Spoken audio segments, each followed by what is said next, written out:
Hello, hello, most beautiful stars. Hello, hello. There we go. That's better. That's a little better. Hello, happy Monday.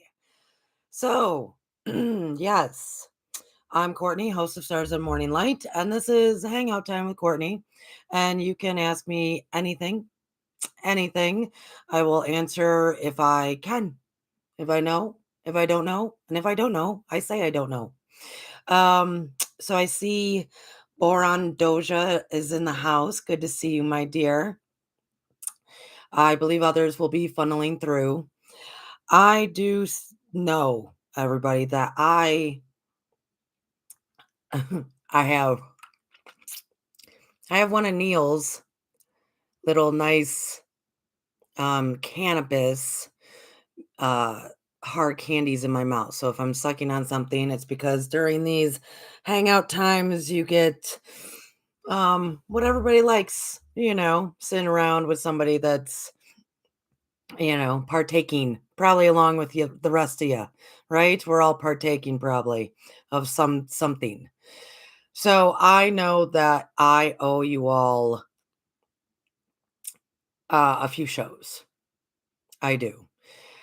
This here right now is what could fit into my schedule and make it easier for me to manage through this week. So I saw that Seeker of Truth came in. Good to see you, my dear. I had one of your cakes last night. Whoa. Oh, whoa. Oh my goodness. Yeah, a full piece. Whoa. Good times. So I'm gonna fill y'all in. The last time I did one of these hang out with Courtney, um, my husband got sideswiped by the semi. Everybody kind of heard it. We talked about it because we're a community here and we share.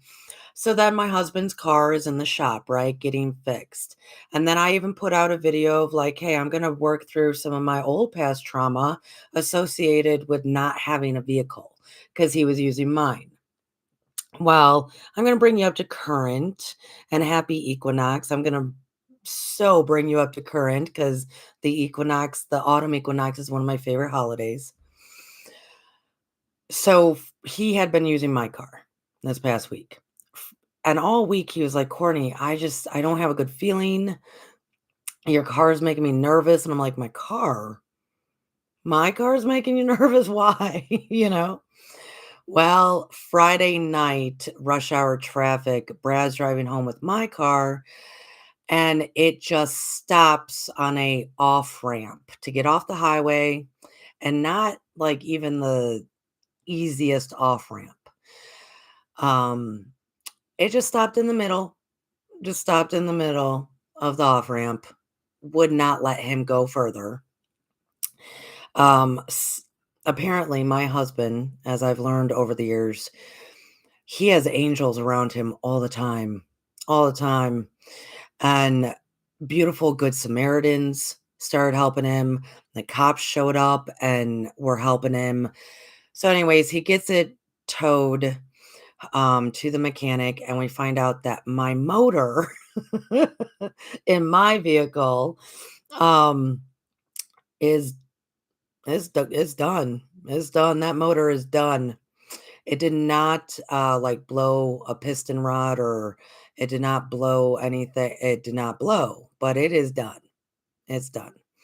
So that was Friday, everybody. Um, Uh, so immediately Saturday, we had to go rent a car. And by that time, I was like, I'm not checking my emails. I'm not doing anything. I got to figure out life. I got to go grocery shopping because I hadn't had a car all week. Right. So I'm handling more of that this coming week. On top of this is the funniest part.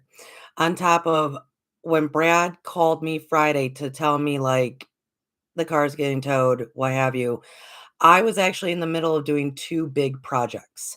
I was redoing my husband's music art studio room, and I was redoing the main bathroom, and ran out of supplies, and then didn't have a car, like, at all. So, That's what a lot of this mess is behind me, by the way. Brad's the stuff of Brad's room is, like, all over the house, um, because I was redoing it.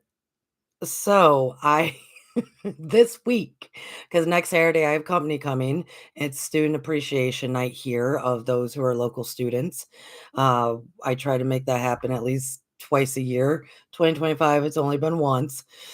Um, so guess people are coming Saturday, so I have so much to do this week of sorting out both cars, finishing projects that I'm in the middle of. Oh, y'all, I gotta tell you about these projects too. And we'll get to your questions. So, and we'll get to the equinox because everything is good, everything is well, and it is a teachable moment. This is why I'm kind of bringing up all this stuff. And I'm gonna miss some shows this week. Okay, I'm gonna put that back in my mouth. So I am accustomed to doing a lot of home repairs, a lot of work, what have you.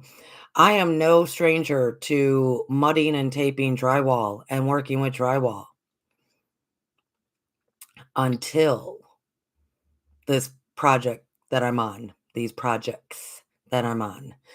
Um, I've never had to deal with something so difficult to mud in my life, tape and mud in my life, that I actually took when you're decorating a pie or a cake and, you got your tube and you're decorating, right, for the frosting.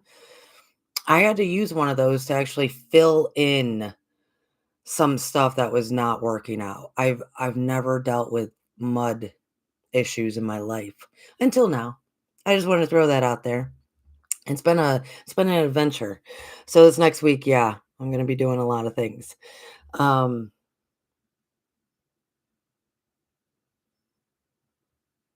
oh, Michelle just said, you can ask for help. Sweetheart, I do most of this during the day, and yes, I do ask for help. I think people think I don't, but I do. I called actually Saturday when it was like we gotta get a car. I called somebody that morning. Hey, I need a ride. I do ask for help. I definitely do. Um, it was just everything. I think it's more when it's like shock stuff that is like, whoa, my goodness, what's going on? Um, which leads into here's one of the teachable moments. As we're, working through and we're processing and we're growing and we're trying to gain more alignment, we're trying to be more spiritually minded, right? Things will happen. Things will happen. But it is where are you going to be with it? Are you in fear or are you in love? Are you in fear or are you in love? So I handled Brad's semi truck incident because he was fine and it was just, facial stuff. And then I was processing, doing really good with my whole not having a car. I was doing really good. But then when I got the call and it was like, you're stuck on an off ramp on a busy Friday night lights in the South, everybody trying to get to where they need to be. Um, first thought, first thought was, oh, what the right? That's first thought. Because what? That's the shock. That's fine. That's human. That's normal. That's shock. What the what? And then automatically, are you okay? Are you safe? Yes, he's okay. He's safe. Okay. He's fine. He's safe. Third thought, I trust. That was it. That was it. I didn't and then later that evening when I found out the mechanic calls me and he's like, because our mechanic is our neighbor. Um, and he's like, "Yeah, it's the motor." Yeah, first thought, "Oh, like, I was thinking maybe transmission. I don't know what I was thinking because I hadn't been driving it. So, first thought, "Oh, motor, shock." That's fine. That's okay, right? Second thought, I trust. And in that trust is where that are you in love or are you in fear, right? Are you in love or are you in fear? Am I going to sit around and worry about this stuff? No, I'm just going to keep doing what I was doing, working with the taping and mudding. That was so difficult, but maybe I needed it, right? I needed to be able to focus. So that's kind of the difference. Is when something happens, how long are we going to stay in the fear? How long are we going to worry? How long are we going to deny or procrastinate or what have you, opposed to trust? Trust. And unfortunately, a lot of people, 2025 is that. 2025 has been one of the most biggest transition years, period. It really has. I think that the human race has seen in thousands of years. I mean, I'm thinking, yeah, I mean, right around the time that the Christ consciousness came into a body of form, I think that's the last time it was such a big transitional time frame for the human race, energetically wise, right? Give or take. So very big. Very big for transition, and I know the last time we were together, somebody drove through Kim's backyard. Somebody, rear-ended Chloe. Brad got hit by, swiped by a semi. Then my motor falls apart. I know other people got into accidents, got this, going in for major surgeries, doing this, doing that. So loss, whatever, loss, this, that. So much of 2025 has been nonstop opportunities to develop full and complete trust.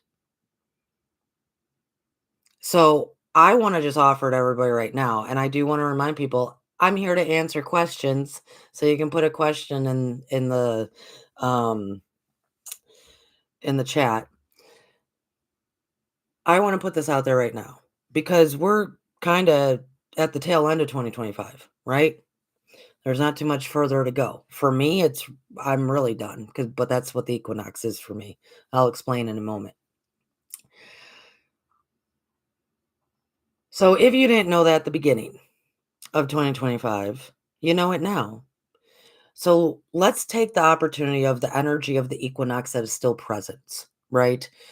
The autumn equinox, for me personally, and I've talked about this before.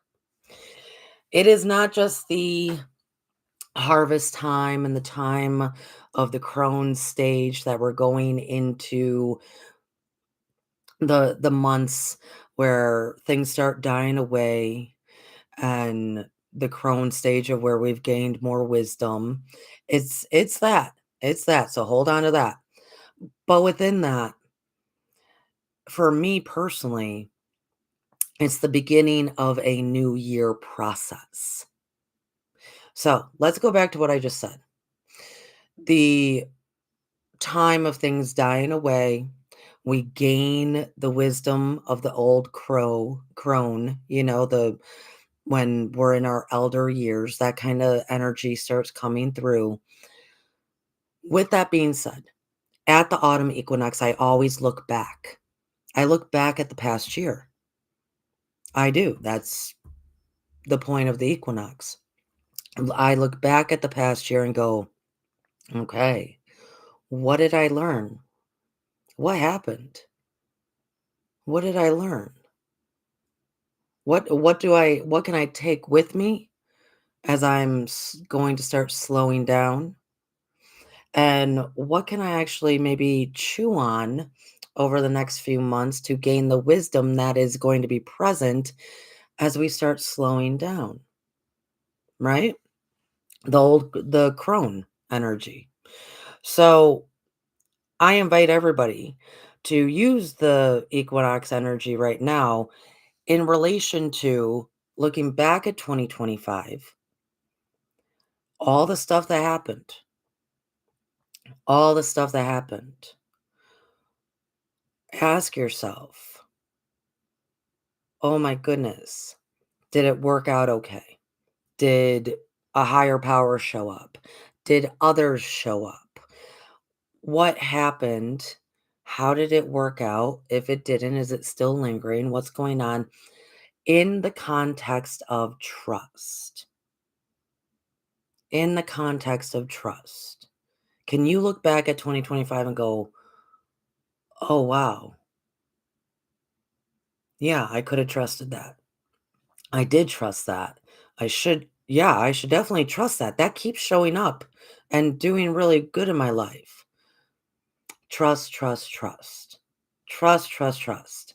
So, even though, okay, we're renting a car, we're figuring it out. I don't have even a motor. I trust. I trust completely. But I did my trust years ago with something else. So I invite you within this energy of the equinox to look back and see at all the opportunities, not just to practice compassion for self and others, but to practice trusting. Because that's what 2025 really was developing within us. And now we can actually look back and witness it in our own lives. So the equinox, and I see that Chloe came in and Sky Boy is here. Good to see you guys. I'm going to talk just for a minute about the equinox, and then I'm going to uh, look for questions. Yeah, you two always show up a lot at the same time, Scotty Boy and Chloe. Yeah. Um, imagine that. Um, for me, the autumn equinox is a very big holiday for me. It's actually I celebrate like a holiday. And it was wonderful yesterday. I started a big old fire right as thunder was happening, and so rain and fire. I had all the elements going. It was beautiful. It was beautiful. Um, the autumn equinox for me. When we think about energy and we you can think about it in hermetics, you can think about it in physics, you can think about it in all sorts of ways, right? You can think about it spiritually.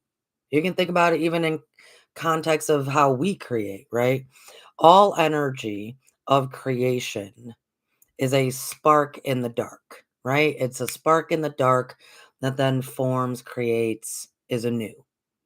So there needs to be darkness. There needs to be darkness. And what's lovely about the darkness is our opportunity. That's why they call going inside and looking at all your shadow stuff, the shadow work, right? The shadow, because we're going in and looking at the dark. We're scanning it. We're looking at it. We're spending some quality time in the dark. That is the stage that we're going into in the autumn. Yeah, we're going to slow down, slow it down, slow it down. It's going to start getting dark and it's going to climax into after the winter solstice, basically January for the northern hemisphere. So for me, so bear with me for a minute.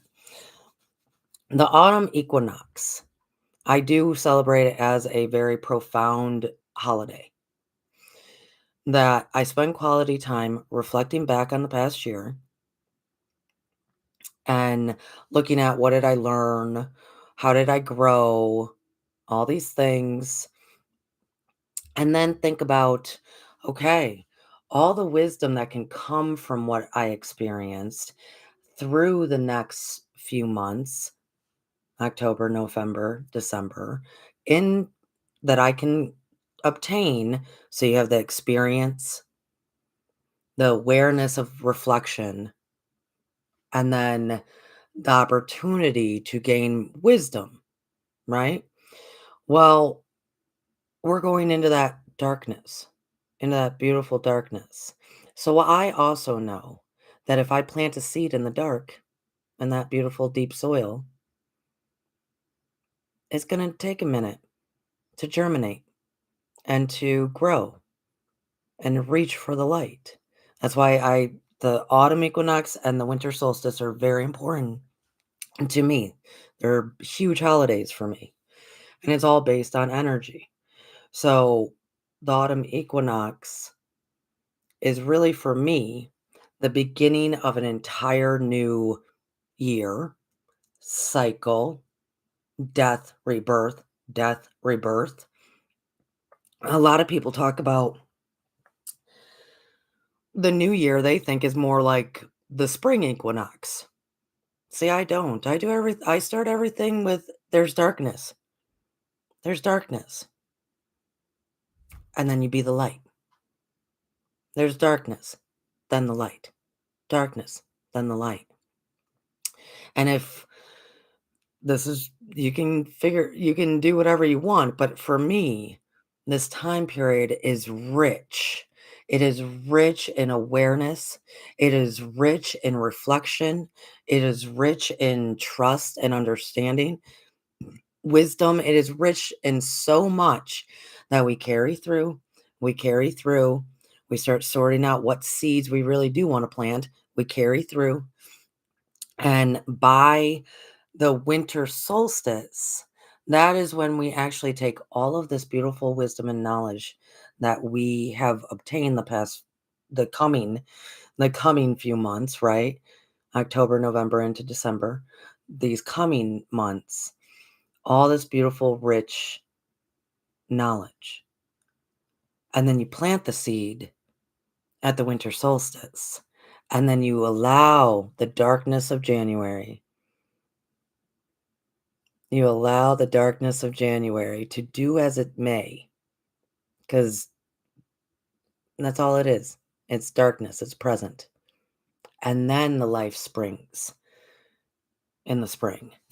But we really can see so much of it before then. So for me, right now is the energy of all the infinite potentialities, possibilities, opportunities of not just gaining all the knowledge from this past year as we move forward in the next few months, but also for me to really sit back and enjoy the trust, the knowing, and the joy of creation that can be moving forward. I love this time of the year. It's so much fun. And that is me. That is I'm not saying you have to be, think this way. That is me. I understand that babies are born in, they grow in darkness. I understand that all creation was a light that sprung in the dark, that illuminated everything. So I also give thanks and credit to more of the dark months that we're headed into. Because without that, the light can't shine as pretty, right? Yeah, so for me, autumn equinox in through, this is the this is like the appetizer time, um, I don't know, the foreplay of the next few months leading into actually, for me personally, the Chinese New Year is really more appropriate for New Year, not January 1st. And that's more based on planetary reasons. So I'm done kind of with 2025. I'm gonna let it die away. Gonna let it die away as it should. I'm gonna take all the beauty and nutrients and knowledge that came with 2025 with me over the next few months, because it's not like anything is automatic, right? I mean, think about our lives. We have to let it burn away slow. We have to let it process, right? I'm gonna take it all, let it do its thing, and then, yeah, right at the winter solstice, I'm gonna plant some seeds and keep hope alive in the darkness of January. It's such a great time. All right. So, lovely people, I gave you so much opportunity to ask questions within this.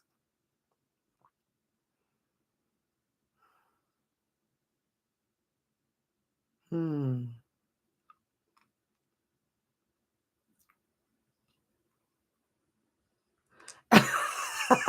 Scotty, Scott.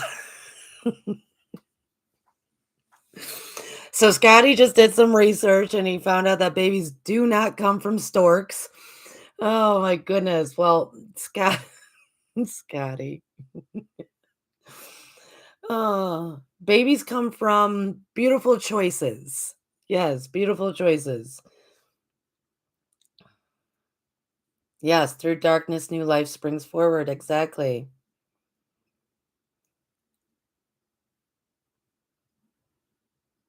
Oh, okay. Shelly's cooking dinner. Yeah, for those who just came in, this was my opportunity to actually go live this week. I'm going to be missing some shows this month, but I'm also setting up new interviews for Matrix Living. So thank you, everybody who's been watching that. Yes, thank you. All right, questions. Hit me with it, folks, because I think Neil's hard candy is really now settling in. Oh my goodness. Yeah, I always going back to what I was saying, I always in my life, I shouldn't say always, but um I try to rest in the natural rhythm of us, of carbon-based beings, right? I try to go with the flow of more what is natural. And so I always have understood that things really do take time, really do take somewhat of a process to go through, um, regardless of what it is, regardless of what it is. You know, I always when when I was young, when I was like, I think high school, no, maybe just post high school, I had a theory that everything you can basically kind of get through to somewhat of the other side of some stuff around 5 months, depending on what it is. This was my theory back then. I'm not saying I believe it now. I'm just saying this was my theory back then, as that you needed to give yourself a good 5 months. Like if you were healing after a big breakup or a big job loss, or I'm not going to say death, that's a different kind of grieving, but something along those lines. 5 months. I would say that people can kind of get back on their feet around 5 months. And it's usually because the first three, it usually takes the first three to go through all that very up and down denial, all the process of grieving, right? Anger, denial, avoidance, blah, blah, blah, blah, blah, all this stuff. You're just trying to get through and accept. It's very hard for acceptance to come through. They're depending. So I usually thought it of like, okay, the first month is like total you're out to lunch, right? You're not even capable of looking at it. Second month, you need to start looking at this. So you start, right? And that's usually when you go through all the stages of really severe anger, really, hardcore grieving process. That 3rd month, at some point, it's like, "Hey, okay, this did obviously happen. They're not coming back," or "This job is not no longer mine," whatever it may be.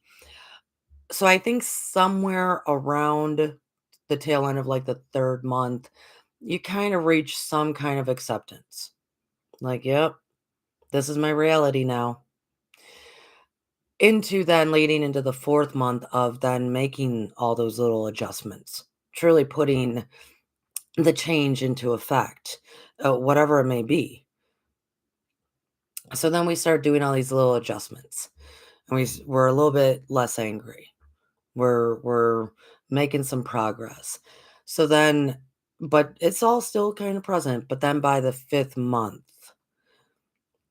towards the end of the fifth month, it's like, okay, there's been time to process, accept, work through. Hopefully, we did find a new job. Maybe we've started dating again, whatever it may be. I kind of, by just observation, and I'm not talking about the big life stuff. I'm not talking about, loss of parents, loss of spouse, that kind of thing, loss of a child. That's not what I'm talking about. The standard life stuff, you know, um, usually 5 months, unless someone is remaining unhealthy and they continue to avoid. Usually around 5 months. I'm not saying that we're all perfectly healed and ready to rock and roll and life is grand and new, but we have worked through enough of the process to at least start to daydream about something different. That's what I think. Oh my goodness, people start asking questions. I'll just keep babbling if no questions come through. I know this Monday night show kind of probably threw everybody off, but it's where I'm at with my schedule right now.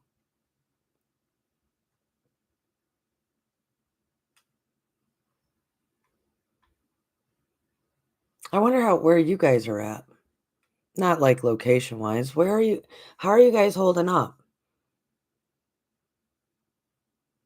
Yeah, how are you holding up?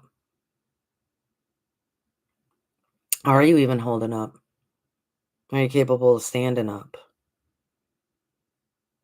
How are you doing? I would like to know that. You can leave a comment too. I would like to know that. I care. I care deeply.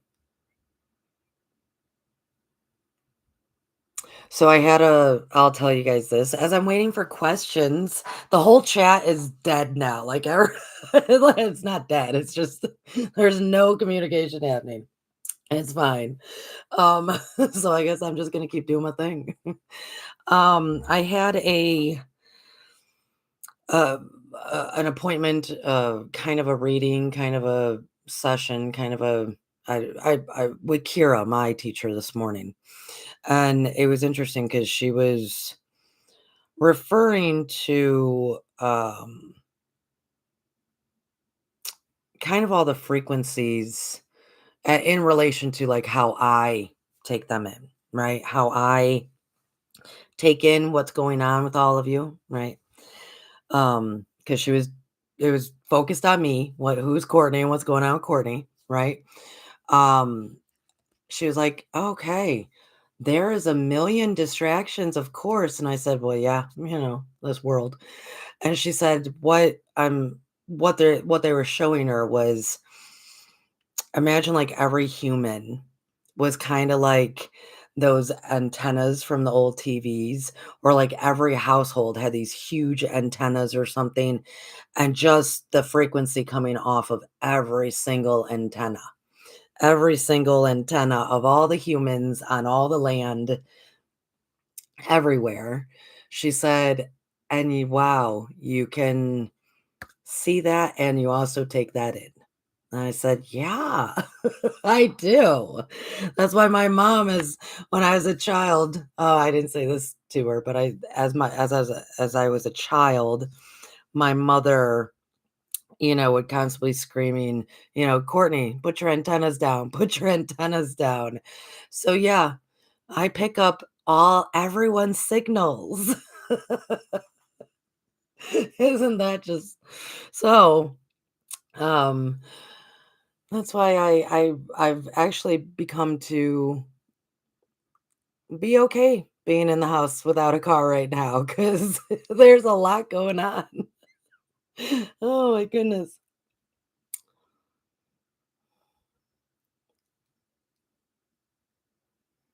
Okay, so Barandoja, Miss Michelle was is saying that she's good. More busy, right? But 90% of it is love labor. Yeah, doing some stuff. Good.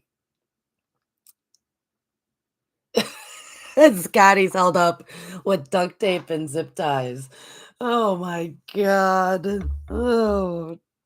Well, good, Scotty. I mean, that at least you won't get away anywhere. I don't know. Oh god, I love him. He's so fun. So much fun. Send me a question, anybody. And actually you can ask me anything. I this is our time just as a community, just as people hanging out.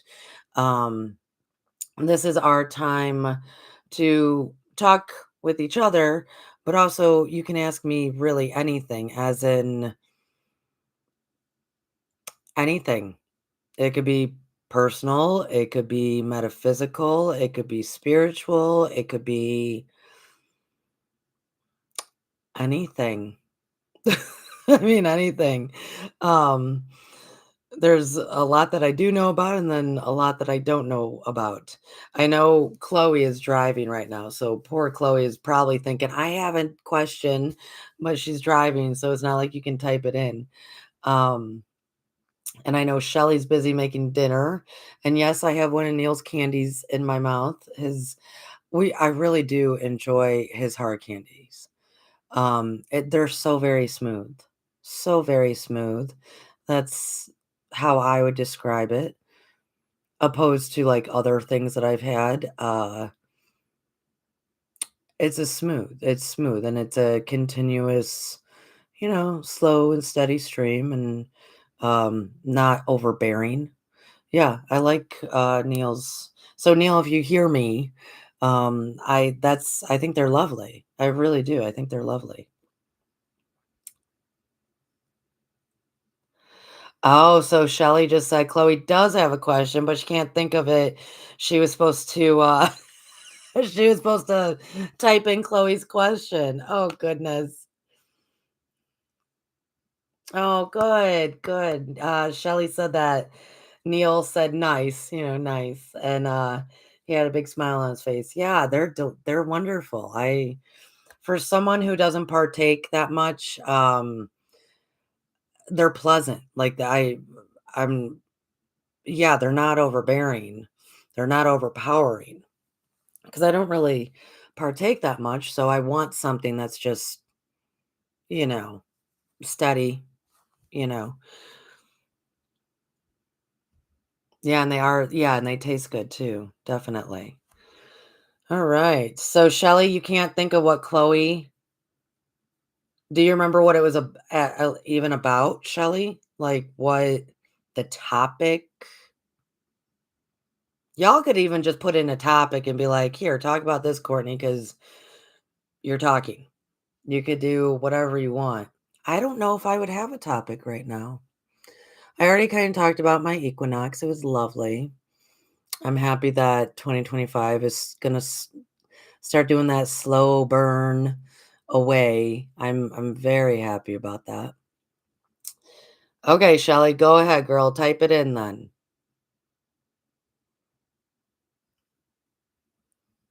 If Shelly can. She's in the middle of making dinner. See, we are a community here, so if anybody else is watching out there, we are a community. We know what each other are doing. We're concerned and we know each other's questions in case somebody can't type. Oh. Oh. So, Seeker of Truth 2 is asking a question for Chloe. So, Chloe's question is, what do you think about shooting stars being angels or beings? Hmm. Hmm. Okay. Well, before I even answer that, I do want to say I love that people are paying attention to stars more, because stars are just little baby SUNs. Some are actually huge SUNs, but yet we still call it a star just because of distance and size? That's kinda nutty, isn't it? Tch, science. So, I do wanna point that out, that stars and SUNs, they're the same. They're the beautiful lights, right? The beautiful lights.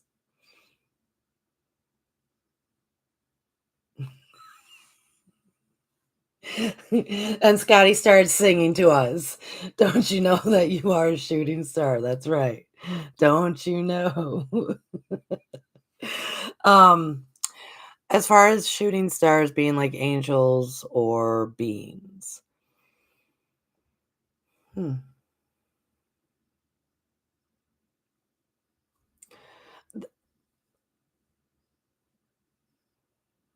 for me, let's start I'm not gonna start for me first. Let me start somewhere else. So there are a lot of theories as to, like, did the kind of original DNA for the human archetype that we are, this body of form, did it actually come from, like, inside a comet? Like, what is actually, you know, maybe inside quote unquote comets or shooting stars or what's going on, right? And then there's also that's questionable. Science is looking into it, or questioning, I should say. Questioning science is looking in. Also, your alien astronaut theorists, they're looking into it. Where did that stuff come from? Then there's also your stories. So many stories of beings coming not just down from the stars, but there's also some that are maybe riding a star, or there's stories of people coming from out of the sun, SUN. Like the sun is just a portal. So I wanted to make that kind of clear is that as in there's a lot of different look at such different concepts. Others just think it's a ball of gas that's burning. There's a lot of different thoughts as to what are stars? What are suns? What is this? What is that? Science does know a lot, but then what is it? If we have all these stories of people coming through the sun and all these stories about stars and shooting stars, what have you. So, for me personally, I am not going to say that an angel is a shooting star. That is, they're already their own energy being. Um, so for me personally, an angel's not a shooting star. As far as another being or entity, though, yeah, there's been a lot of theories, a lot of different theories and speculations. Here's my thing. So I don't think angels who are already in full effect angels, right? They're angels. That is their original self, their wherever their origin may be. Did they come from a star? Some did, some didn't, right? Whatever their origin may be, they've already kind of superseded a shooting star, in my humble opinion. Um, but another being, yeah, of course. Like maybe. Like, why not? You're a star. You're made up of all the same stuff of a star. You can shine like a star. You can be just as beautiful and bright as an SUN. We are made of the same stuff. I do believe the sun is like a portal that we can travel through. I That is my humble opinion. This is why I'm not so afraid of the sun. Now, it when it bursts and causes some lots of drama, yeah, that I don't worry about it, but I'm ready to be here for everyone if and when that ever would happen. Um, but we're made of the same material. This is why when people talk about becoming crystalline beings, um, okay, that's awesome because we can. We can, right? But I but at the same token, then we need not to fear things like the sun and radiation and whatnot if we're also in the same breath saying that we're crystalline beings.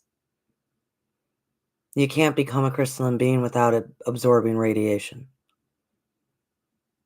It's not possible. I don't think so. Not in my understanding. There, you will absorb radiation, but your body can. This body can. And so, as far as the actual question, what do you think about shooting stars being angels or beings? I don't think they're angels. Is there a possibility that they are beings of some sort? Yeah, because we're all beautiful stars. We're all it's interesting because, I guess my mind I'm gonna tell you the truth, and see, I'm squinting my eyes. That's Courtney's gonna if I'm squinting my eye, then I'm gonna get real truthful with y'all, kinda like Popeye. Hi. Um, it's kinda difficult for me to, uh, categorize things like that. As far as like, okay, there's angels, there's entity over here, there's being over here, there's a star here, a sun there, a Scotty boy there, a me here, Um, it's kind of hard for me to separate things out like that into categories because I do really see it all as one. So it's when we say like, is a shooting star an angel? No, but also yes. Is it a being? No, but also yes. Is it an entity? No, but also yes. Um, the connectiveness, the connection between things, all things. So here's an idea. Chew on this. Let's chew on this for a moment. B- I'm just going to pose a question. This is what I'm going to do. So now y'all get a question. um, imagine if the only reason the stuff in our 3D density world is actually of physical matter is because of the density, right? Com Pushing on all that carbon, pushing on all this stuff to make it, um, solid. Make it solid, right? Make it solid. So, like this book, it's solid, right? It was once a tree. Tree is solid. Imagine then. So we got 3D density that is creating these bodies of form that we live in, right? That our soul consciousness is with. Now, we can probably wrap our heads around that. That does not mean that other materials out there, other beings, other entities, other all of it is actually in the same formation as us. They might not be solid. They might not be um they could be more plasma based. It could be more this, it could be more that. What I'm trying to arrive at is that it's actually all made of the same stuff though, the energy, right? But because we live in such a dense, dense, like really, here's the little footnote to that density part, folks. I know generically, most commonly, some people know the Egyptian Book of the Dead in reference to Thoth, as in, when you die, he'll take a feather in one and weigh your heart to it, right? Like weigh the heart and the feather to see where you are in the afterlife. Is your heart lighter than a feather? Beloveds, let's not take that way too deep. I mean, our heart could be as light as a feather. In a lot of ways, it is in a representation that in order to alleviate a lot of the 3D density that makes it so compact, we have to actually make ourselves lighter. We have to make ourselves lighter. This is when people refer to the crystalline beings. Going back to our original conversation of it is hard for me to say a shooting star is this and I am this when we are one. It's kind of hard for me to do because I just see it as this place is full of condensed energy. That's all it is. Another place, not so condensed. Another place, oh, look at that. It's a comet. It's a shooting star. It's this, it's that. It's just another form of energy. So it's hard for me. That's me keeping it real, y'all. That's really I'm keeping it real with sometimes it's hard for me to answer questions because I'm seeing it a bit different. But maybe think of that. Think of as I posed a question of because I haven't even gotten to the question really. Pose the question of if that be the case, 3D density, the 3D density, right? To make all this stuff form, possibly it's the same energy as somewhere else, shooting stars, the sun, the moon, all the entities, all the angels. It's the same energy. So, if you can maybe take that just for, you know, just think about it for just a moment. You don't have to believe in anything because I'm not that's we're not believing. We're just talking, right? We're just talking. If you want to look at that just for a moment,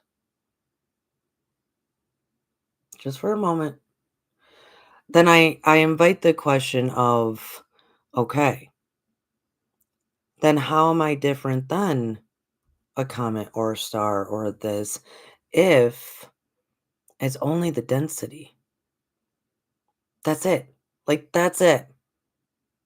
Think about if you did not have any density. You have zero density. What would you be? You'd be that pure energy, right?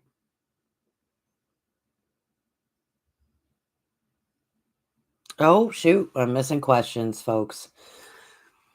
We gotta line up. That's the point. Line up, folks. Line up. That's all we gotta do, really.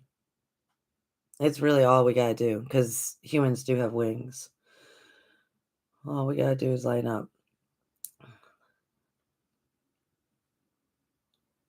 Oh, oh, I like Scotty. Hold on. If the sun is that hot, why does it get colder the closer we get? Nice. If the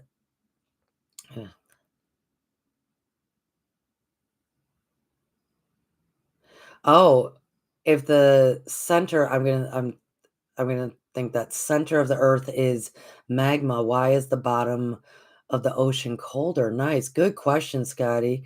I think it's because it's plasma, maybe.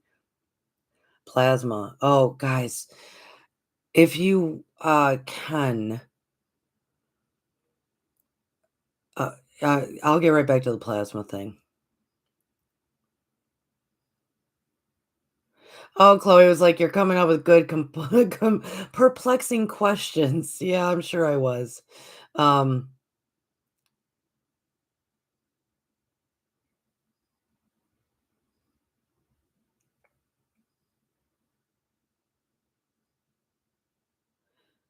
oh, so the question from Chloe was actually a little bit from Shelley as well. It was both of them.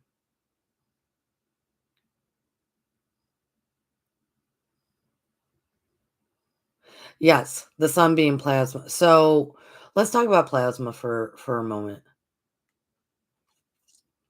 This is the concept of why I'm asking you guys. If you weren't so dense, what would you be like? Right? Because there's tons of different designs, design programs, and design ways within the operating system of the matrix, in my opinion. There's tons of different ways. One of the ways is it's more plasma-ish. Like it's plasma is not the right word, but it's the closest word we have in description form for me. It's not so much plasma, but it we could picture plasma in our minds when thinking about it. So think about that. There's those who kind of move in and out and create a new, more like plasma. There's us humans that we move in and out and we grow in stages, right? In this very dense body of form. There is, you could think of antimatter, you could think of dark matter, same difference. You can think of all sorts of different energies and how things are formed. Think of when oh, here's a great question, beloveds, for y'all. I gotta think of the name of them. Think when a star bursts, like a supernova, right? With a supernova, what people don't know is that there's these little energies, these little energy, what are they called? Neuro. I can't think of the name of them right now. Millions and millions and millions and millions and millions of these little energies are shooting out of the sun all the time, shooting out of the sun, shooting out of this, shooting out of that, shooting out of this, shooting out of that, shooting, right? They're shooting all the time, and we can't, can't really see them. They're just little energies shooting. With a supernova, when it like caves in with itself, what happens? Oh, and I can't think of their name. Why am I not thinking of this? Hmm. It's neuro neurotron neurotron. I can't think of the name of them. So when a star starts collapsing into itself, right? Starts collapsing into itself, and we're gonna have a supernova. Oh my goodness. Do you know what actually makes it burst? Is all those little energy points. Geez, I'm really gonna have to look this up. You pause, everybody. Pause, pause, pause. We're just gonna pause because I cannot go any further if I'm not thinking of the name. It's kind of driving me a bit wonky. Cray cray. Oh, jeez. Now my phone's making noise. That was on me, folks. Phone is making noise. I gotta look up that name. Did Robert come in? Did I see that? Well, hello, Robert. Good to see you, Milky Way. You can ask a question while I. Oh, nutrios.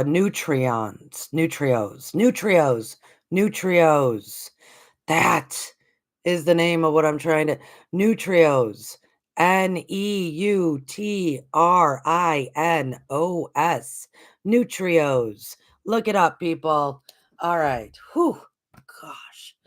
So, when a star collapses into itself,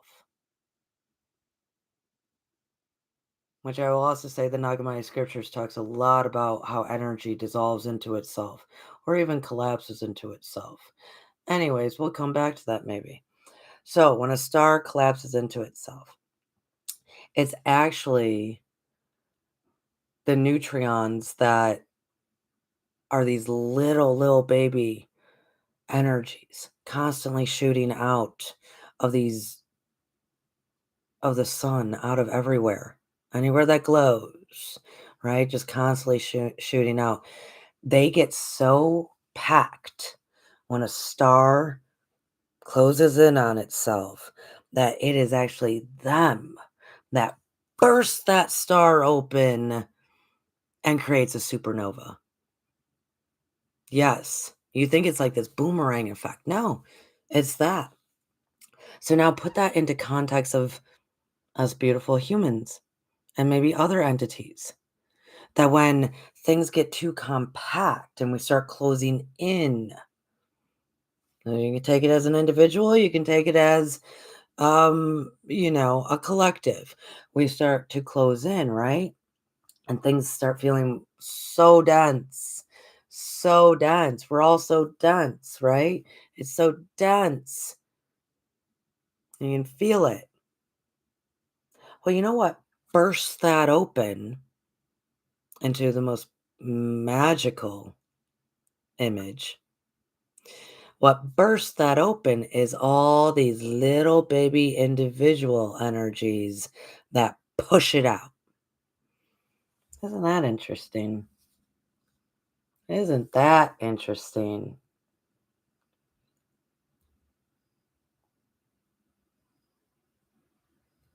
So there's so many different forms, and yeah, the sun is I that whole hollow moon thing. There's so many theories about the moon. It kind of drives me crazy to tell you the truth. It's like, wow, really? That's that's a lot of conspiracies for one location. That's like a lot of conspiracies. I love it. Pretty much a whole lot of celestial planetary beings are more plasma, like I said, is the best word we have to try to put an image to it. Um, it's not really plasma, but that's what we can imagine. Taquitos. Oh,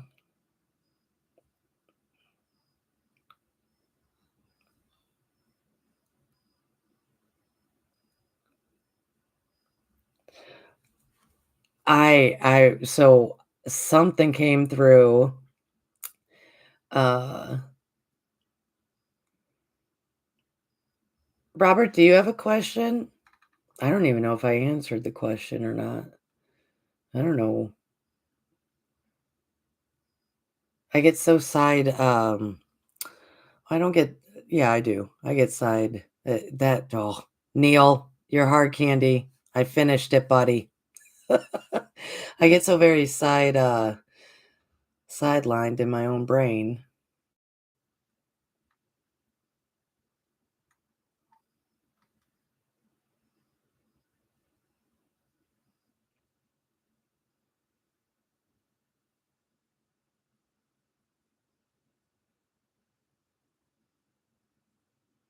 What is going on with some Doritos and taquitos and what is that?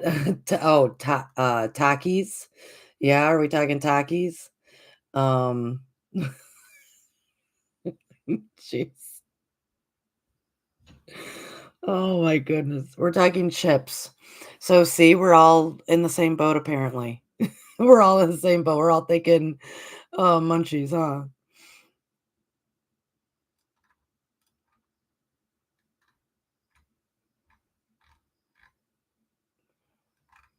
All right, and Chloe's back in the car. Chloe's back in the car. Shall did I answer the question about I did. It's here's the thing. Shooting stars. Are some of them entities? Yeah, yeah. Are some of them that burning gas as science will say? Yeah. Are some of them something that we have no awareness of? Yeah, yeah. All of that's true. It's interesting because there's that's why I love I guess people don't really I don't okay, so when I say there is no actual, like, truth, is because in a whole lot of ways, because this is a matrix and so much stuff is projected, how is it not true? I mean, if you tell a story over and over again, don't it become true? So, what is true for 6,000 people may not be true for 8,000 people, may be true for 2 billion people, but not for 6 billion people. So, that's why I say there's no absolute. There's no absolute. And then as we evolve and change, it's okay. So I was watching one of the Ancient Alien reruns, whatever. It's what I do when I'm working, but I need something in the background. It's usually on the TV or something. And they were talking about, finding skulls with the long and gated heads. And they want to say, like, oh, maybe they were aliens. Maybe this was the Anunnaki, or maybe this was this, or why has no one said maybe that's our original form? Like maybe humans, just humans, were a bit bigger with elongated heads and necks and short torsos and whatnot. Maybe just humans, period. The OG humans, that is more of our makeup than what we are living in now. That maybe we had all the elongated, beautiful skulls, and we were more superior beings, right? What if as far as like intellect and the tools and the science why is it always got to be aliens? Because here's my thing. Here's another question I'm going to pose is we've been doing a lot of these matrix living episodes, and it's beautiful and it's great, and we're lining up great guests. It's wonderful. Here's a question. Often when we hear people talk about we were possibly created by higher consciousness beings, right? Other entities from ninth dimension and above, right? Other entities. And oftentimes when some people are having that conversation, that we were probably created, use the term Anunnaki or whatever entities you want to use, we were maybe created by them.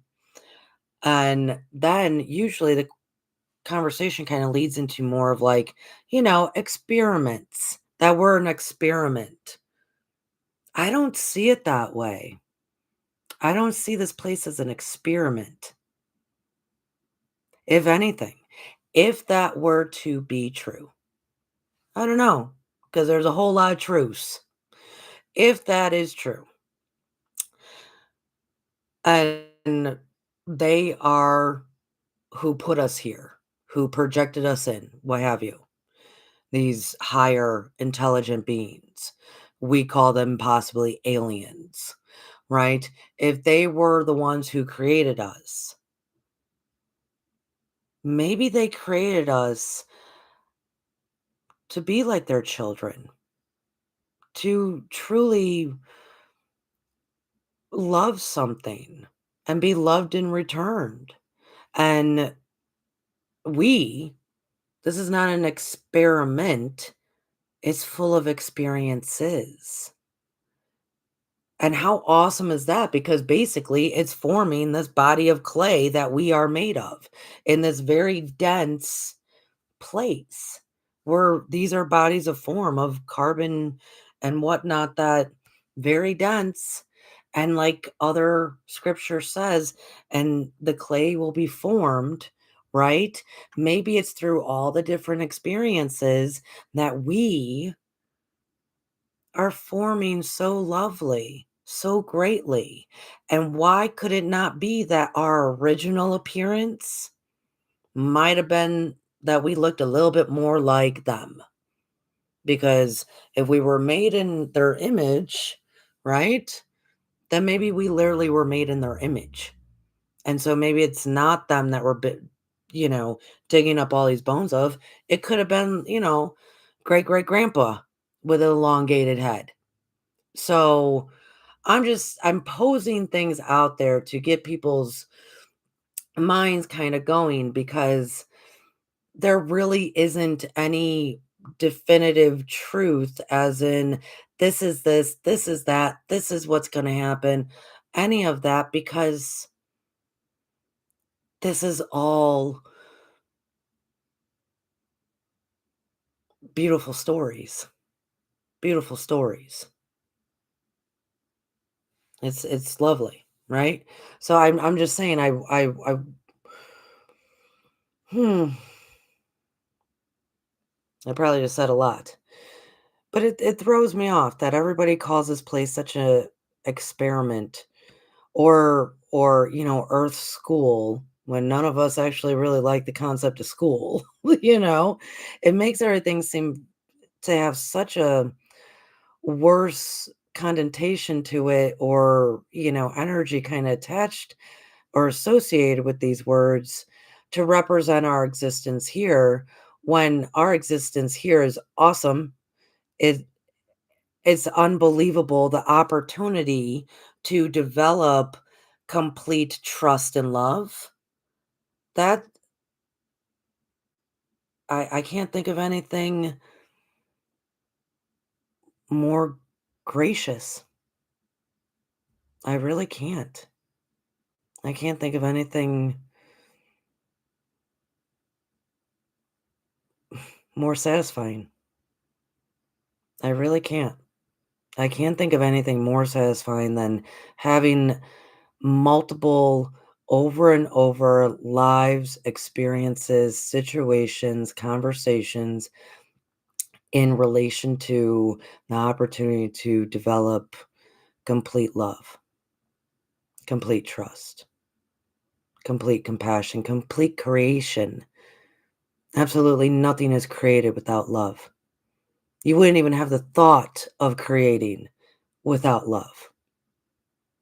I It's amazing. It's amazing. It's just amazing.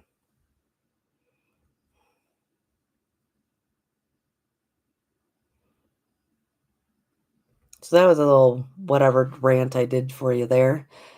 I am looking at the questions.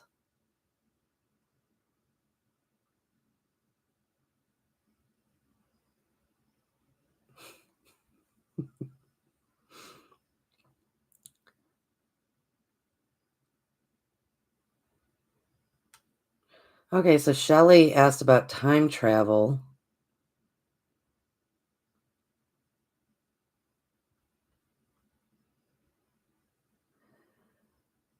So Sanitarian Sun said, if that is true, then by definition of no truth, then it is not true. Yes. Yeah. Roll with that. Yeah. Right. There is no truth. Right. Right. It's the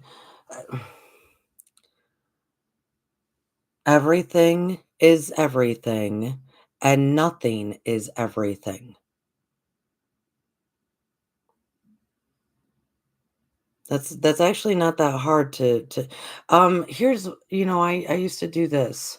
I kind of switched up the words a bit, but um for years, for me to really wrap my head around what's being said, as in everything is true and nothing is true, right? The ending and the beginning. Everything is everything, nothing is everything, right? Right? There's uh to for me, for years, to kind of really get the full scope of that. I kind of switched up the words a little bit, but I nonstop for years. I would say things like everything is personal, nothing is personal. Everything is miserable. Nothing is miserable. Everything is love. Nothing is love. Everything is hate. Nothing is hate. I would just throughout my day, just continuously every emotion, thought, example, I would put it in that context. Everything is everything. and everything is nothing, right? Like everything, everything is nothing. So everything is true and nothing is true. It's actually not that. It's it is what it is because that's it is.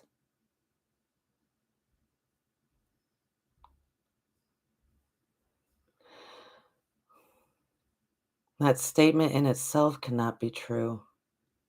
I'll get back to the time travel in just a moment.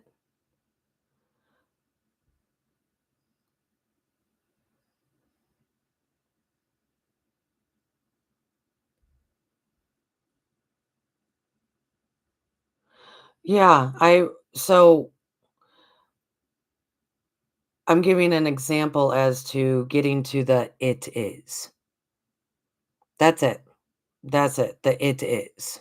Meaning everything, everything ever before, ever ahead of us, ever that's ever been in any way, shape, or form of any creation, anywhere, the multiverse, everything, the entirety, the all, the it is. That's it. The it is. To get to the it is you can get there a whole lot faster when you start thinking everything is everything and nothing is everything, or everything is nothing. That everything is true and nothing is true. That everything is this and nothing is this, right? You can get to the it is a whole lot faster. That's all I'm trying to say. Speed up the process, you know.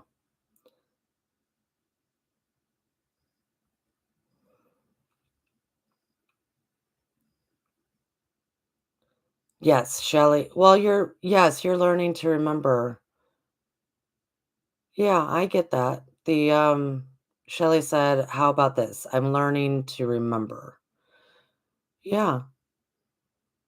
Yeah, that's all we're doing. Sky said those candies are sure kicking in court. Yep.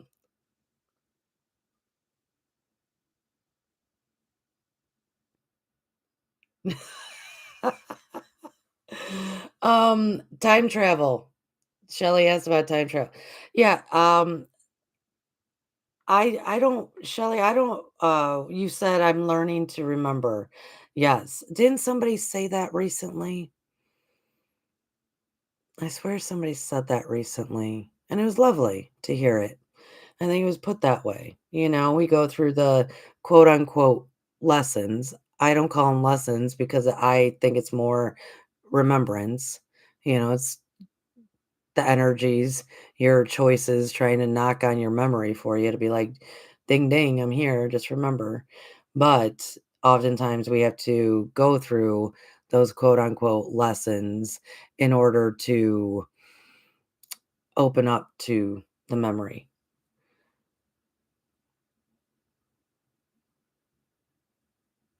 Yeah, so time travel, I think Shelley said something about time travel. What do I think about time travel? That kinda goes back to the "it is." I think that's probably why I went into that, because it goes back to the "it is." Time travel in the context of what we know out there in thought and theory and, like, the Einstein Bridge, the Einstein-Rosen bridge, or, black hole, right? Um Which, yeah, we can travel you can travel through black holes or the Einstein-Rosen bridge, you can travel through that way, you can travel through the sun, you can travel through I mean, you can traveling and time traveling are not the same thing to me. So, I for me personally, um, because everything is really kinda happening simultaneously,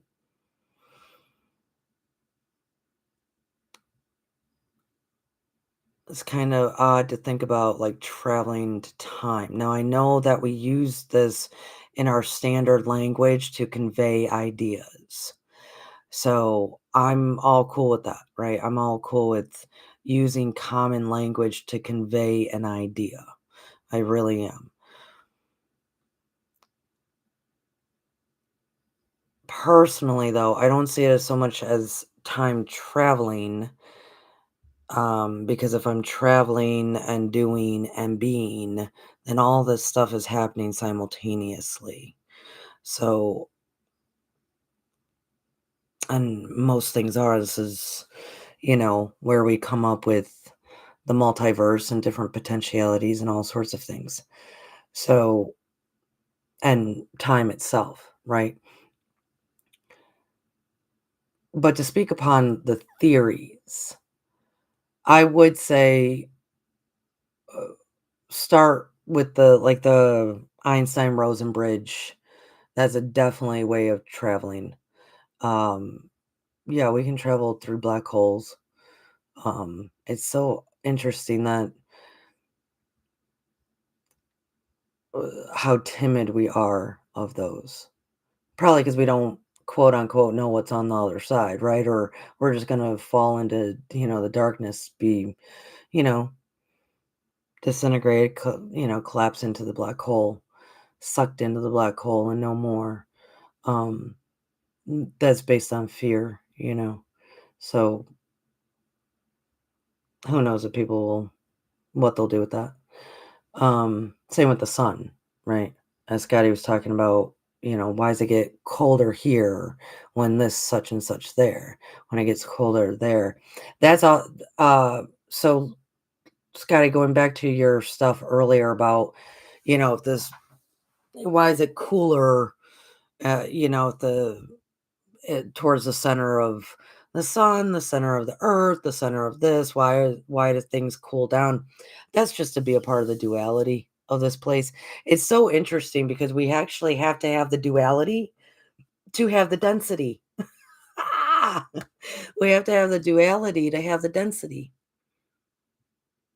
And we have to have the density to have these bodies of form and this beautiful planet and this beautiful all these experiences. So it's Hmm. I mean, it's the duality of things that are bringing the positive and negative together, right? And creating matter. So it's such a fascinating place we live here. It really truly is.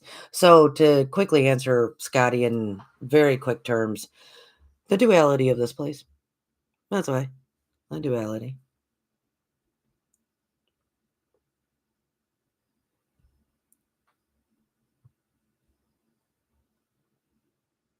Oh.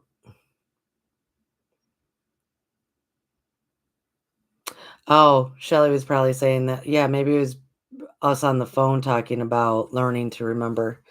Yeah, I don't.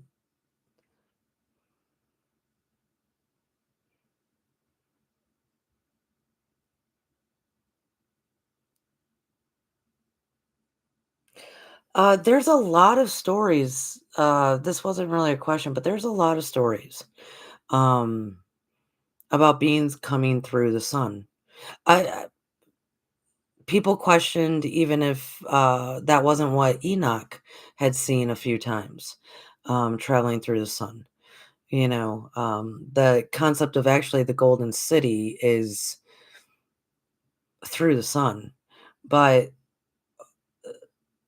maybe they're just stories. Maybe they're just stories. See, that's the thing. We're all this place is just storyland. It's amazing. So back to there are no definitive truths, and then everything is true because they're all just stories. I'm a story. Y'all are stories. We're stories. We're authors. We're writing them out right now. What we see is what we get, right? What we everybody talks about the energy of, what you put out in the universe is what you're going to receive. No, it's what you see, what you're looking at, right? Because this is a projection. That is how this place operates. Projection, projection. That's why everybody references everything as everything's a mirror.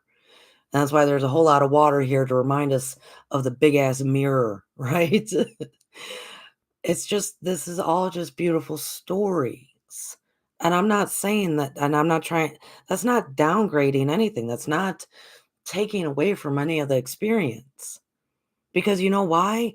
All of those entities that may or may have not created us, all those higher consciousness beings, all of this, for me, the totality, it is.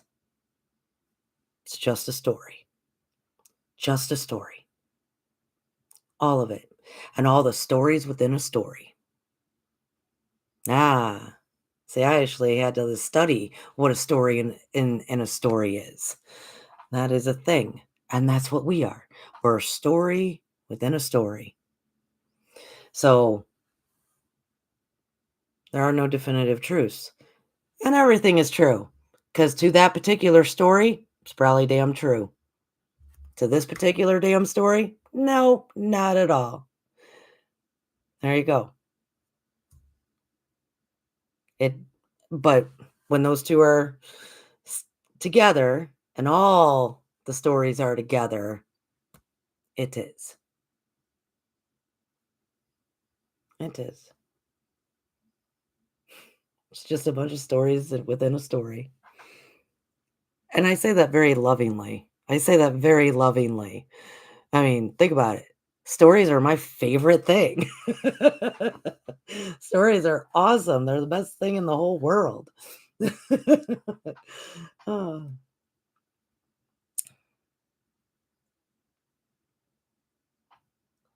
exactly. What do we really know for sure, really? And what does that actually even matter, to tell you the truth?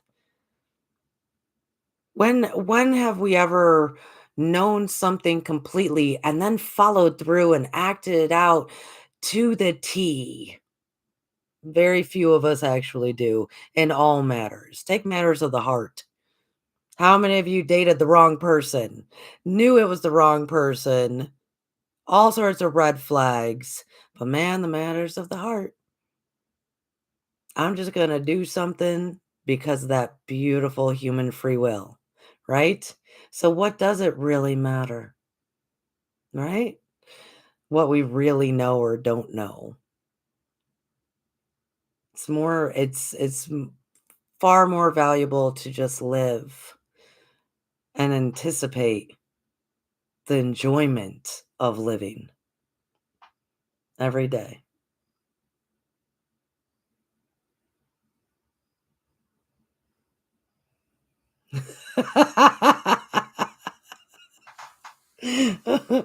Oh my goodness. You guys are too funny.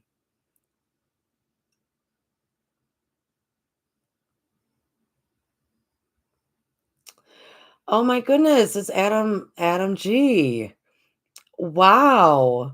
Hi, good sir. I see you got into the chat. Good to see you, Adam. Wow. Adam, if you got a question, this is what it's for. I am just out here doing what I do. Wow, shit. Adam.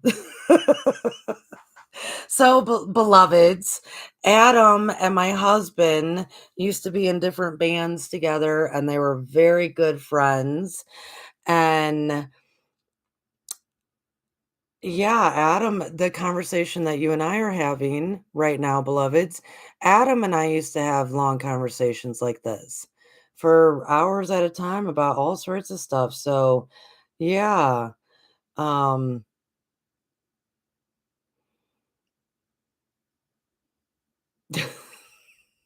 jeez.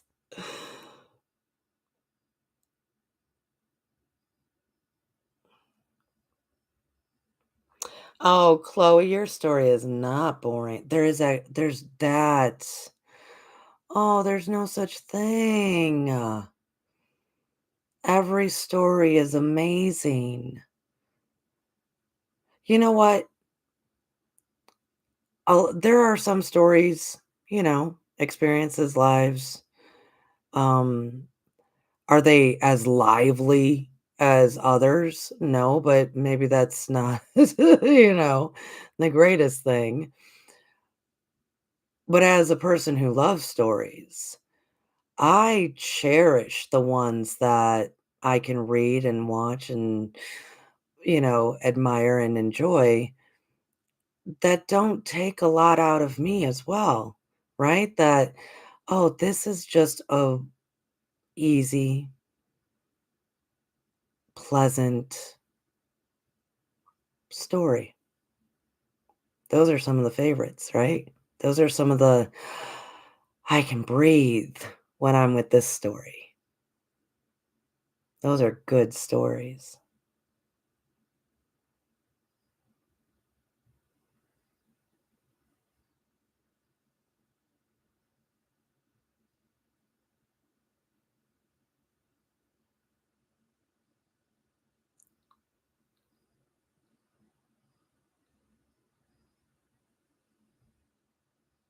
Oh,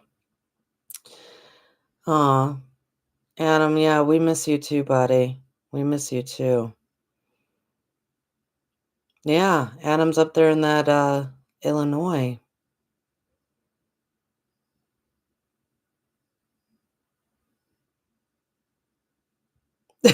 Scotty. Scotty just made a joke and said his story is illegal in 49 of 50 states. Scotty. Oh my goodness. All right, I'll do one more question and then I will hit it, folks. I am going to be redoing my husband's music art room tomorrow to finish that project. Yeah, good to see you, Adam. Wild that you caught this. That's great.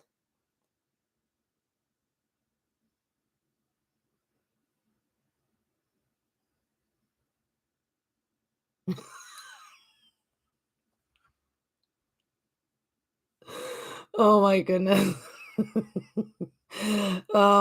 Well, right on, Adam. You destroy that giant evil monster. Yeah, as you are working to probably go play a game somewhere, I'm thinking, or do something. Yes. Yeah, get him, Adam. That's right. Get him. Okay, one more question, anybody, or we are we'll be tapping out. It's up to you guys. Um, you know me, exactly.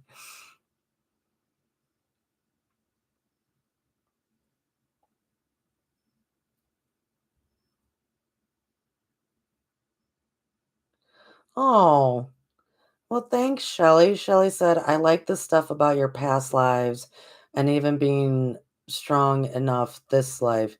You are a powerful light worker and you know you are a powerful being, sister. Oh, thank you, Shelly. Yeah, that comes from all your lives. Exactly. It does. It does. Right. So there's no life that is more credible than the next or the prior. Like there's no every life, every uh, for me how I see our past lives is I see it as that awesome chapter. That's how I see it. In the storybook of Courtney. In the storybook of Courtney. All of my lives is just a single chapter. It's just a chapter that creates the entirety of that book, right? So, like, I have my entirety of all the chapters, each chapter a past life. You all have your entireties, right, of all your past lives as stories, right? A story in a story within a story. But then ours, individual one, is also connected to a massive collective, the one, the all, that is not just like the collective of the earth. That is all the multiverses. That is all it's the all, the all, right? The entirety, the it is. So our beautiful stories, each one of those chapters is also connected to the all. That our entire book is attached to the all. And within the all is our story, its story as one story.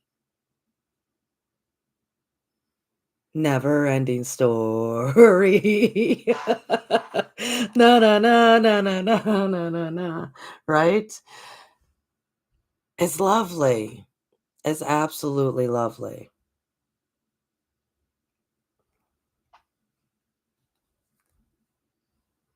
Chloe, why don't Chloe just said, "I wish I knew more about my past lives." Chloe, I know you dream. I'm pretty sure you dream, and I'm pretty sure you're a bit better at remembering them than others. So why don't you, before you sleep, talk to your subconscious and request for it to reveal past lives to you in your dreams, right? And then have the open and willingness to allow your subconscious to do that. And then don't judge them. That's the biggest thing. I think we actually do remember more of our past lives, remember more of our awareness, right? I think what happens is we automatically judge it because we live in the 3D density of judgment. I mean, 3D is judgment. Don't think that. I mean, it's is it very dense? Does it have that duality to keep it so dense? Yes, and it's that duality that is sustained with judgment. So it's to become lighter and alleviate yourself of more of the 3D density is to really lay down the judgment and rise above. That's why that term is used, rise above the judgment. That includes if you think you're aware of something. Yeah, you are. You're aware. Roll with it. If you think you dreamt of a past life, if you think you have an intuition, just a feeling, a gut feeling, or, oh, that was kind of a memory that I don't know where it came from, trust it. Just trust, trust, trust, trust, trust. Trust, trust, trust. Trust, trust, trust. And I'm not saying that is the same thing as, like, purposely astral projecting or astral traveling to quote unquote planes that are harmful. Not the same thing to talk to your subconscious and let it lead. Talk to your intuition, let it lead. Have a memory pop into your own mind and think it came from somewhere else. No, no, no. Trust. Do not judge. Just take it for it is.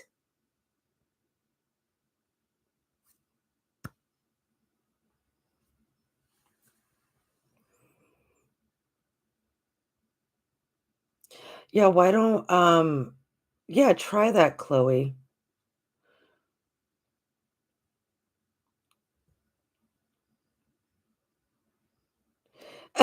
I'm sure you do jump around chapter by chapter, Scotty.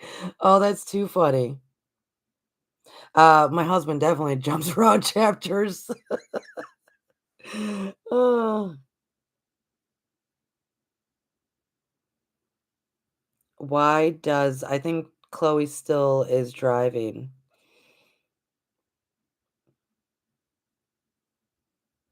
So, yeah, Chloe, ask your subconscious. I know a lot of people maybe I'll leave us with this.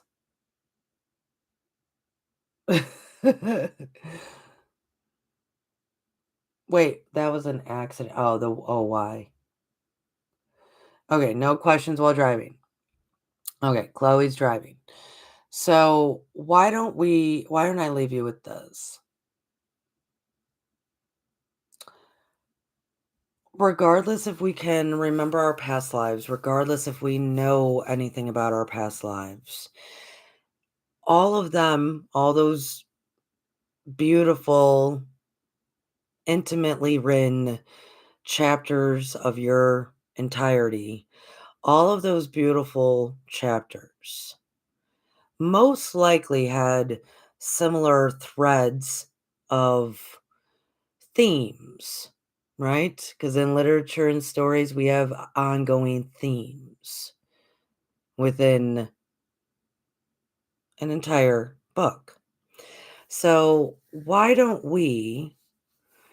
I'm just proposing to not feel that we're lacking anything because we might not remember all of our past lives. When in your story, all of those chapters have brought you to here. They've brought you to here. So all of that is within you. All of that is within you. And I will reference that all of that is to experience, to understand, and to know love. And we are at that place going right back to the beginning of this segment, this episode, where have you, going right back to this episode at the beginning when I said 2025 was there for you to develop as much trust as possible. We would love to get you to complete trust love, right? There it's the same energy, same as creation. Love, trust, creation. It's all the same. It's all the same energy. If we can get you that was what 2025, this huge transition year, was to help develop more of that. All opportunities. All opportunities to do that. Same as all of your past lives. They were ongoing themes,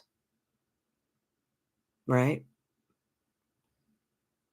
The yin, the yang, the back and forth, soul contracts, all this and that we do in our lives to come to love, love, love. Because here's the beauty of why I'm saying this is because you could know all of your past lives. Yes, it is possible. But where we're headed, that's the only thing that's going to matter. We have all that awareness within us already, but where we're really headed is love completely guiding, love completely being present with trust in creation. That's you could take that as that's the ultimate trinity. Love, trust, creation. And the vehicle to believe in that and to have faith in that is us and all of those lives. Was this very interesting, very dense world that we live in of duality and judgment. It was all there as a mix in a one big old soup to get us to the flavor of love. So if we can get to if you're at love, if you're at love, love, trust, create. Love, trust, create. Then you already did it. You already have succeeded. You don't necessarily need to go back and review all of it to get an in-depth understanding of how you succeeded it. You've already succeeded it. So I'm just saying if that's not an option to remember all of your past lives, they're all within you.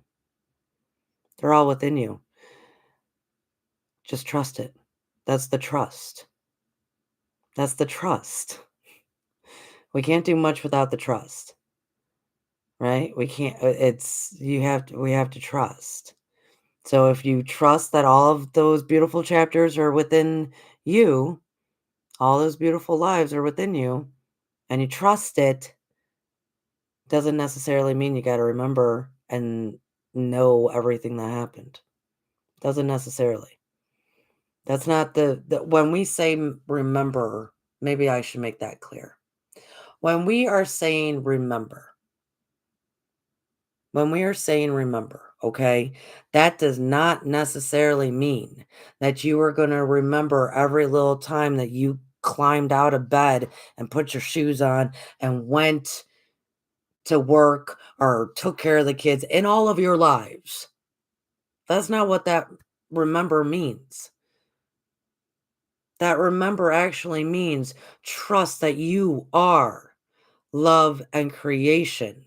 Trust that you are a mastery presence in this body of form.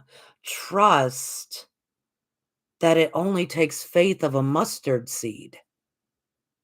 That's what that remember means, is to free yourself of the fog of the forgetfulness of your past lives by just knowing how badass you are.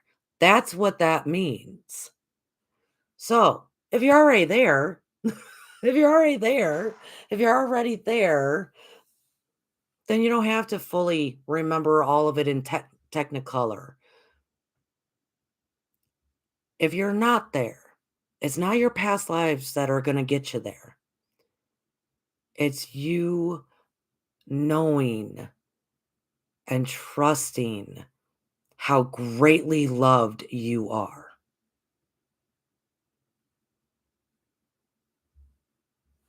Because I love you. I know everybody in the chat loves you. And everybody in the chat, you're loved, right? And whomever created us, as we also talked about in this stream, they created us maybe not as an experiment, but maybe out of love to be a living example that love always perseveres. So I think I wouldn't worry so much about remembering your past lives.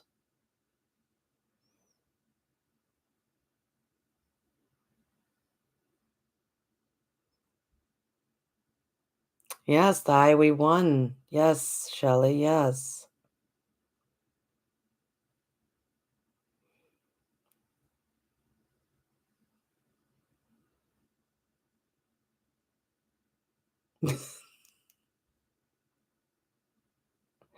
Oh, yeah, Adam, yes.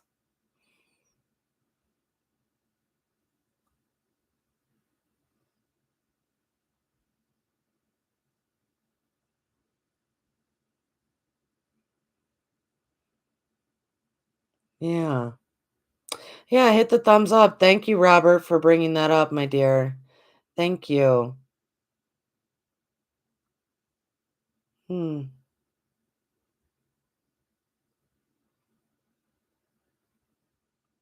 Yeah, onward and upward.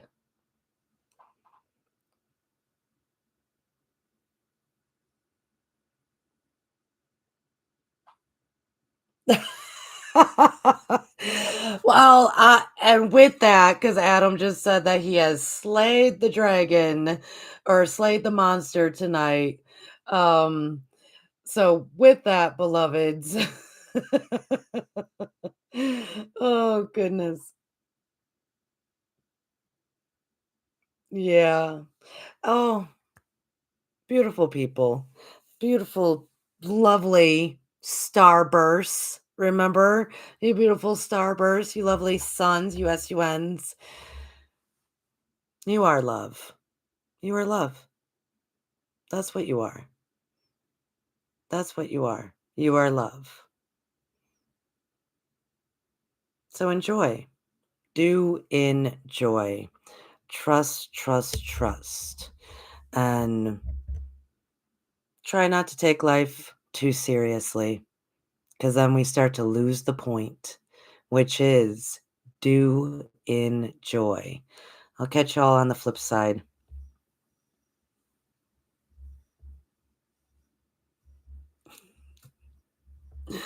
Oh, good night, everyone. I'll see you later. Bye, folks.